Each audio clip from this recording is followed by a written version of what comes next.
Struggling to motivate your employees? You've tried all the motivation techniques you can and still no progress. Well, you're not alone. Only a minuscule 15% of employees worldwide feel engaged. A disturbing 39% of employees feel underappreciated at work. I guess you guys don't know how to say thank you. And staggeringly, 81% of employees are thinking of quitting their jobs for better offers. What are you leaders doing out there? 'Cause it ain't leadership. But don't despair, because Andy Whitehead of Leadership Mojo is here to help. Andy, it's over to you. Thanks for that, my American friend. I really appreciate it. Maybe it's time to think differently about motivation.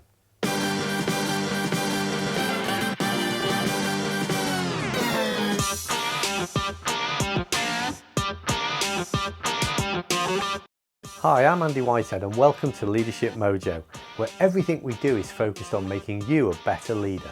In this video, we're going to talk about Daniel Pink's alternative approach to motivating people, and I'll share with you his 3 elements to developing intrinsic motivation.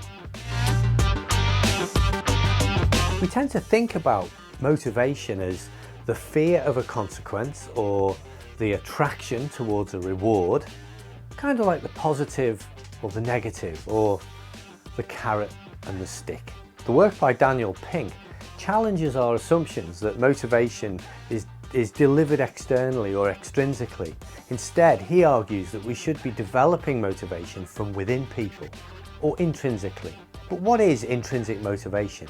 Intrinsic motivation is the desire to do something because it matters and you want to do it. Research has shown us that extrinsic motivation, whether that's a positive reinforcement of something or negative consequence, only really works in certain situations, and quite often it can backfire. From my own experience, I've seen how things like employee bonus systems can actually drive the wrong type of behaviours, so you have more greed or negative competition between individuals and teams. You have to be really careful with extrinsic motivation. But if we can start to develop the desire in people for something important, something larger, we can start to build intrinsic motivation. And Pink's model uses 3 different elements to achieve this. Autonomy is that desire within us to be able to self-direct, to take responsibility for something.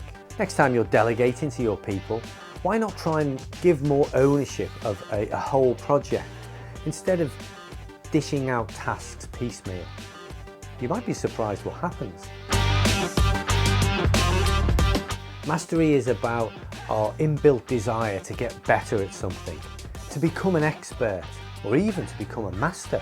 Help your employees to build skills, help them to get better, test them, make sure they're making progress. Encourage them to become experts in their field.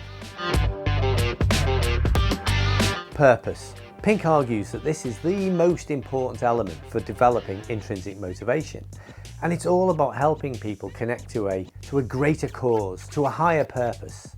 And as a leader, having something that's truly inspiring for your people to buy into and to aim for is a really good place to start.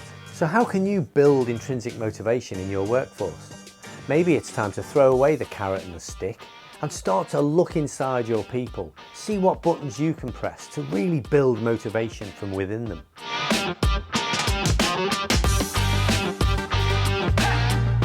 If you enjoyed the video, please like and subscribe so you don't miss any content like this each week. And if there's any particular topic you'd like me to cover, just drop me a comment below and I'll definitely get back to you. Thanks for watching.